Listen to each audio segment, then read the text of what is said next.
Salve, pessoal. Fabi Rodrigues aqui. Vim falar com vocês de algo muito legal que está acontecendo na minha carreira. Então, essa palestra é bem fresquinha e eu acho que vocês vão curtir. Mudança de hábito. De web a mobile. É mais fácil que parece.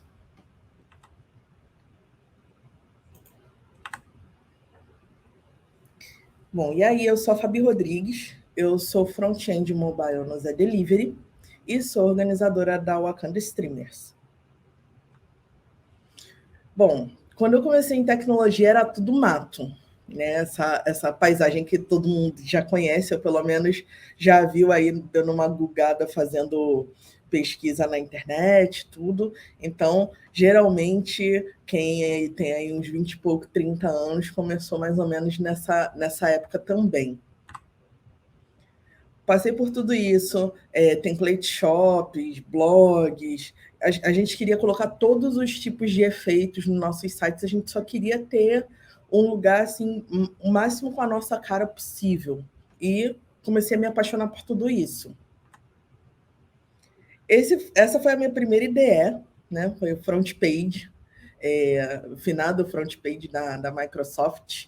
Então, comecei ali nas minhas tentativas e erros com front page, depois que veio Dreamweaver, depois que veio as outras ideias que a gente conhece hoje em dia, mas o front page era o que eu tinha acesso ali, porque a internet era discada, então isso aí já vinha no sistema, era o que tinha para hoje, foi como deu para começar.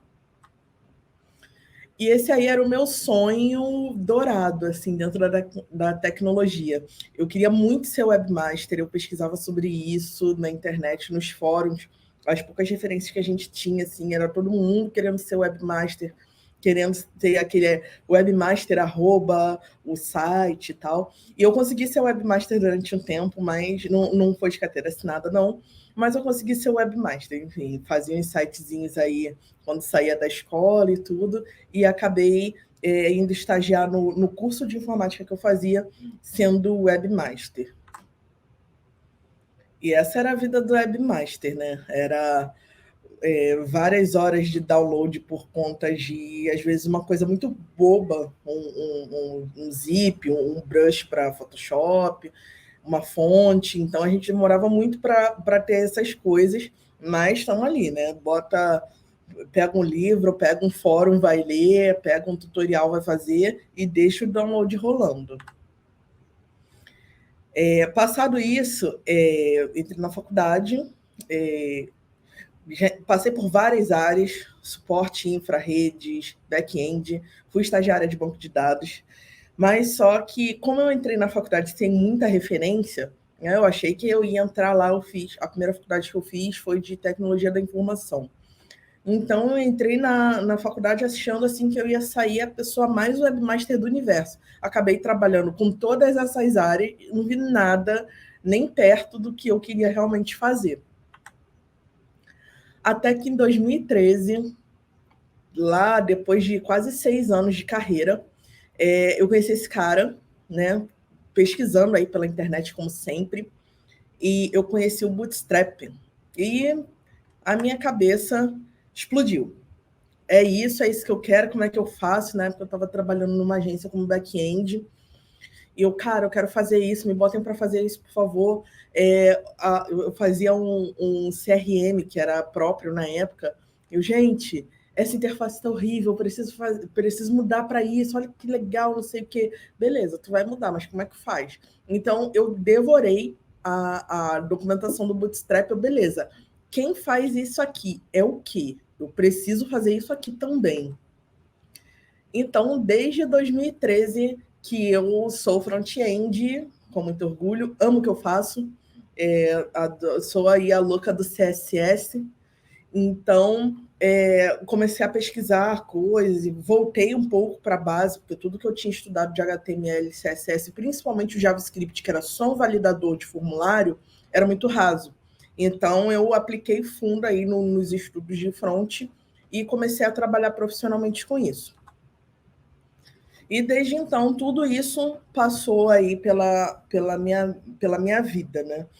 Bootstrap, desde a versão 2.3, Metro Design, que era uma tendência na época, todo mundo queria aqueles quadrados coloridos, passei por isso. Até o tal do Grid 960, que veio bem antes do que a gente tem como Flexbox hoje em dia. Grid 960 era a sensação do momento, um pouco antes do Bootstrap, passei por ele também.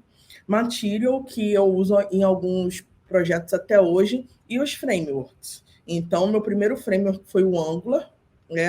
Minha fada madrinha Loiane me ajudou muito com todo o material que ela disponibiliza até hoje na internet. Então, eu acompanhei desde lá o comecinho os cursos da Loiane e fiz bastante aulas, pratiquei bastante, comecei a aplicar bastante isso, né, nos lugares onde eu trabalhei. Pouco de Ionic, eu ali fazia ali apagava um pouco de incêndio no Ionic, até que eu me encontrei finalmente no React. Fiz algumas coisas em Vue também, achei fantástica a simplicidade, mas essa questão de guerra de frameworks, para mim, não rola muito, porque tudo é uma questão de adaptação pessoal. Eu me adaptei melhor, apesar de 4 anos de Angular, eu me senti em casa com React. Então, é nele que eu tô até hoje. Então, o que aconteceu? Porque o Sonic, assim que entrei no React, eu tinha a seguinte missão. Olha só, você já ouviu falar de React? Eu já.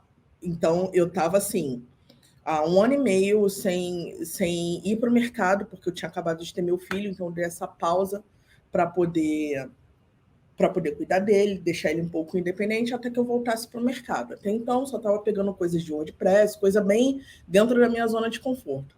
Você já ouviu falar de React? Com certeza, já. E isso assim, né? A mão debaixo da mesa, o que é React. Deixei ali para quando acabasse a entrevista, eu chegar em casa já com o React na ponta da língua. E aí, não, olha, a gente tem uma oportunidade aqui para você ser a única pessoa sênior do time e não sei o quê, você vai entrar num projeto que está começando e tal. Beleza. É para começar a semana que vem. Beleza, né? Vou ter uma semana para estudar. Ótimo. Cheguei em casa já devorando, meu telefone tocou. Olha, você foi aprovada. Opa, maravilha. Entrei de volta para o mercado. Você foi aprovada para trabalhar na consultoria tal, dentro do cliente X, não sei o quê, só que tem uma coisa. Você vai precisar começar daqui a 2 dias. Bateu o desespero e aí o meu modo Sonic foi ativado. Então, eu devorei tudo quanto foi conhecimento de React, que estava bem meio que engatinhando ainda. A comunidade já tinha algumas coisas, mas não era como é hoje. Então, eu estava devorando tudo, eu ficava olhando assim, as pessoas fazendo as coisas com a maior facilidade do mundo, meu Deus, eu fui aquela pessoa que comitava no de módulos, enfim. Minha experiência foi bem engraçada no início do React. Então, pouco menos de 3 meses depois, eu já estava mega confortável, mega adaptada, e eu consegui fazer essa transição finalmente, depois de muitos perrengues, aprendi muitas coisas enquanto eu aprendi a React, e eu consegui, beleza, aqui é minha zona de conforto, é isso que eu gosto de fazer. Então vieram outras mudanças, né? Com React, com React, com Angular, mas muito mais com React. Eu passei por empresas grandes, médias, tradicionais, passei por agência, consultoria, startup, e sempre com React, sempre acompanhando as novidades. Até então, eu não era de comunidade ainda, mas já observava a movimentação que estava rolando. Mas React, minha zona de conforto. Estou ali, web, né? Independente de ser style de component, CSS ou size, eu estava ali, estilo. Então, o Yarn, eu trabalhei numa equipe que não podia usar Yarn de jeito nenhum, usava NPM sem problema. Enfim, passei por todas as transições possíveis. Para eu mudar de classe para funcional no React foi meio um perrenguezinho. Hoje em dia eu não consigo me ver sem fazer funcional. E foi muito legal a experiência. Fui evoluindo, né? Fui evoluindo junto com a tecnologia com o passar do tempo. E cada vez mais amando web. Web era meu mundo, React, e como eu me relacionava com as coisas, os elementos, estava cada vez mais forte. Então é isso. React passou a ser a minha zona de conforto e dentro da web mais ainda, né? Eu já vinha de um background de trabalhando com back-end durante muito tempo, passei por 1 ano de Java, 5 de PHP, então passei por algumas mudanças ali de muita coisa que foi feita, que foi adicionada a essas linguagens. Aprendi muitas outras linguagens, fiquei 1 ano e meio com .NET, então o web já era o meu território ali de conforto, e o React sendo uma tecnologia que eu sempre gostei muito, né? Então juntou o útil ao agradável, como eu me relacionava com as coisas, como eu organizava meus projetos, estava tudo muito natural e muito assim automático na minha vida.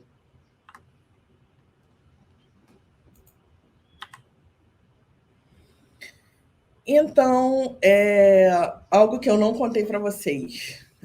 Quando está tudo muito automático, eu começo a ficar muito desconfortável. A minha zona de conforto está em constante mudança. Eu sou apaixonada por desafios.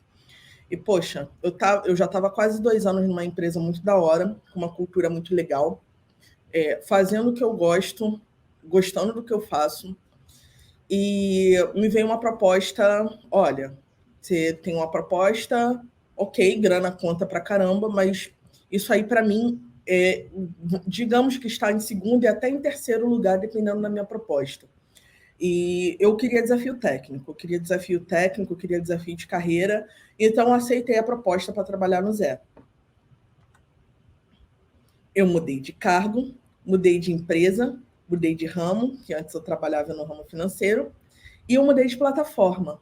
Eu fiz um teste todo caprichadinho, cheio de testes unitários, o fluxo perfeito, sem quebrar, mas eu fiz um teste web. E chegaram para mim com a proposta: olha, a gente gostou muito do seu teste, não sei o quê, a gente está com uma vaga no time que é de mobile.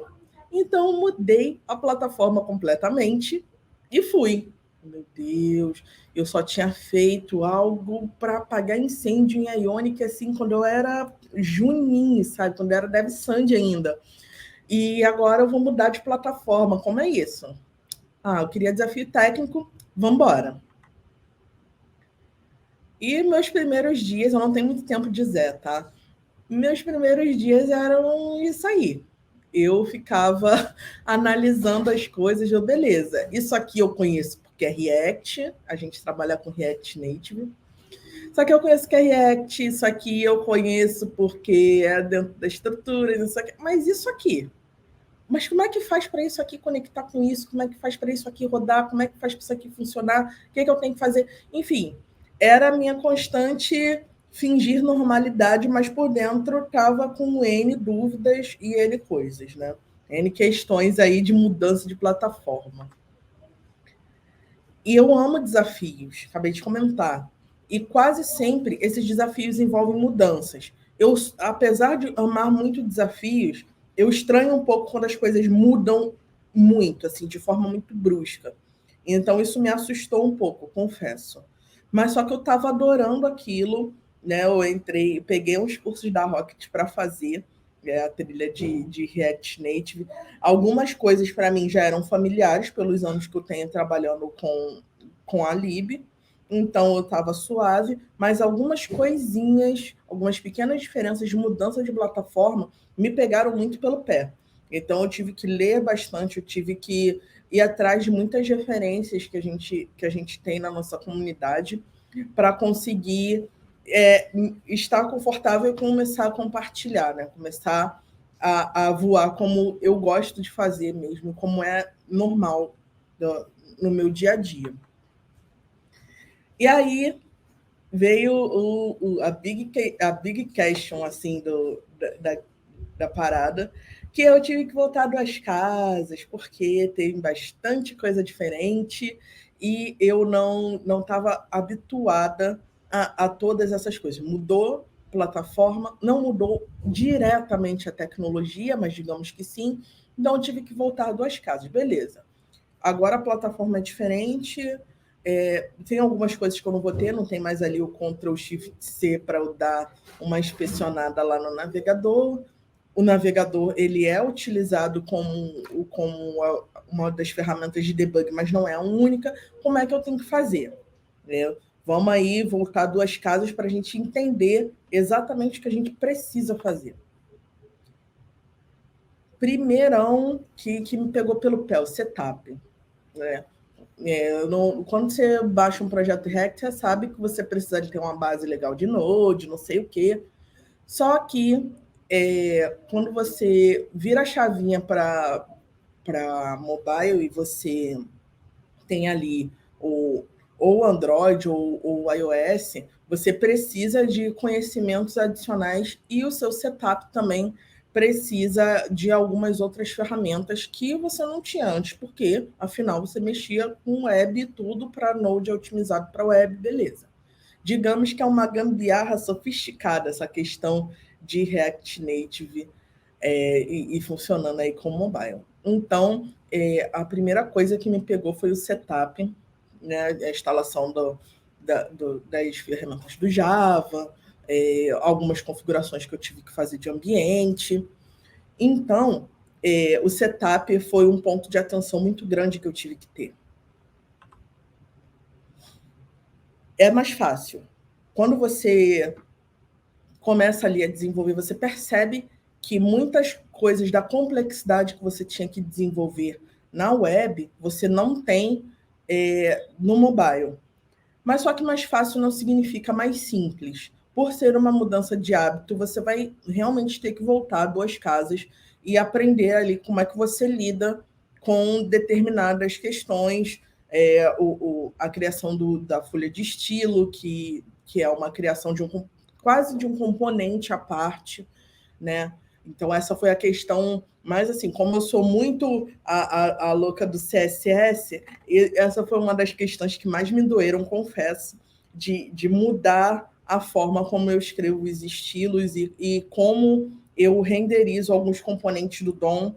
Né? Você não pode simplesmente largar um texto lá dentro do seu componente, porque ele não vai renderizar, até porque ele precisa entender isso nas diferentes plataformas, seja Android, seja iOS. Então, ele vai precisar entender que aquilo ali é um texto para, independente de onde ele esteja renderizando, se no iPhone, se no Android, ele vai precisar entender como é que ele vai lidar com esse elemento.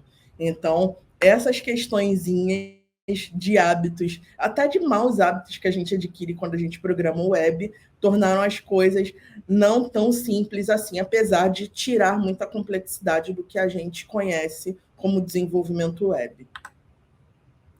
Deploy.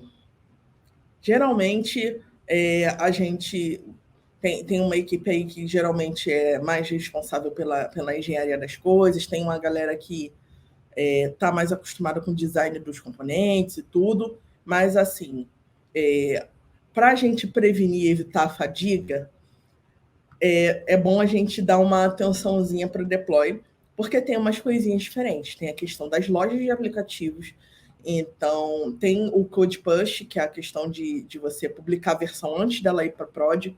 Então, essas coisinhas aí no deploy de uma aplicação mobile, elas me pegaram também, mas é válido a gente ficar de olho nisso, não é algo extremamente difícil, mas é algo diferente do que a gente está acostumado a fazer quando a gente trabalha com web. Kotlin, Java e Swift são as linguagens aí nativas dos aplicativos mobile. Eles são aliados assim incríveis.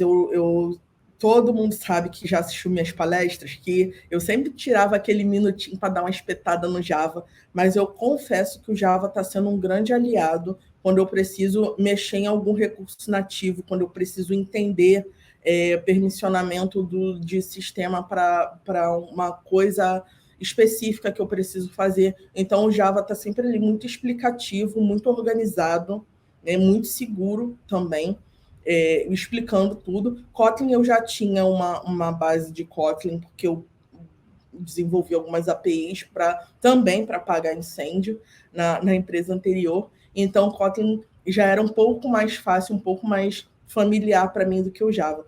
E o Swift para o iOS é a mesma coisa. E as linguagens nativas sempre são aliadas muito grandes assim quando a gente desenvolve híbrido, né? O ruim de tudo, a gente tem que voltar para a base para poder fazer alguma coisa muito específica daquela plataforma. Então, é bom a gente dar uma atenção legal para as linguagens nativas. Elas vão ajudar a gente, assim, nos momentos que a gente mais precisa. Eu preciso daquele recurso X que tem no Android e o React Native não está me servindo. O Kotlin e o Java vão conseguir responder essas questões aí nativas tranquilamente. E a questão principal, assim, de tudo isso, dessa mudança de hábito, que envolve também uma mudança nessa indústria da informação ultimamente. Você aprender, desaprender e reaprender, né? Durante a vida toda, a carreira toda, eu só fui adicionando conhecimentos e eu nunca tive que fazer uma mudança muito brusca no que eu já sabia. Então, o que eu tinha de base de back, banco infra, até mesmo de suporte, eu carreguei para toda a minha carreira de front-end web. Só que quando eu peguei a minha carreira de front-end web e transformei em front-end mobile, muita coisa eu tive que desaprender, tive que desapegar de muitos conceitos para poder reaprender e adicionar coisas novas. Não sei se o HD já está lotado, já passei dos 30, mas, enfim, essa questão do aprendizado, da gente entender o nosso aprendizado, é muito interessante quando a gente vai mudar de plataforma. Acho que de linguagem é um pouco mais natural, mas de plataforma é fundamental, porque a gente vai naquela sede, isso aqui eu já sei, e quando você muda de plataforma dentro da mesma tecnologia, às vezes nem sempre é a mesma coisa. Então, essa questão de você entender como você aprende e se colocar nesse fluxo de aprender, desaprender e reaprender vai fazer toda a diferença para a sua migração de plataforma. Referências. Isso aqui eu sempre coloco, independente do que eu tô falando, porque as referências dentro da sua empresa, fora da sua empresa, na comunidade, com artigos, livros, vídeos, elas são fundamentais para que você se firme no que você está buscando aprender, né? E as referências assim, vão te salvar, meu Deus, eu não consigo fazer isso aqui. Então, aprender a pedir ajuda, aprender a buscar referência, buscar o que a pessoa falou lá naquele evento X de um ano tal, que de repente pode servir para você.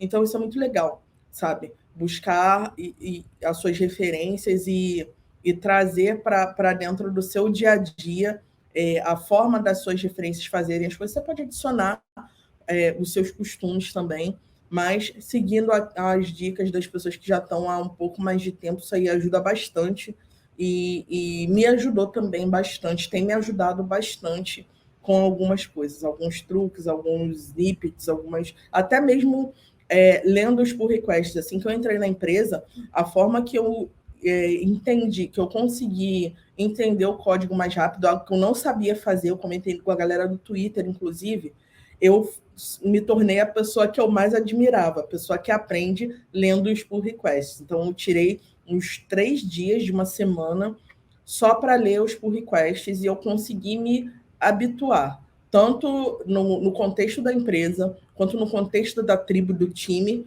quanto no que a galera vinha fazendo e na forma como eles estavam desenvolvendo, e eu consegui também entrar nesse fluxo. Então, referências dentro, fora do seu time, tribo, empresa, são fundamentais para que adicionem a sua busca por conhecimento e faça a sua migração ser mais tranquila possível.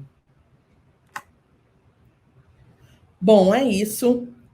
Qualquer coisa, estou nos meus arrobas frontfabi, Twitter, Instagram, LinkedIn.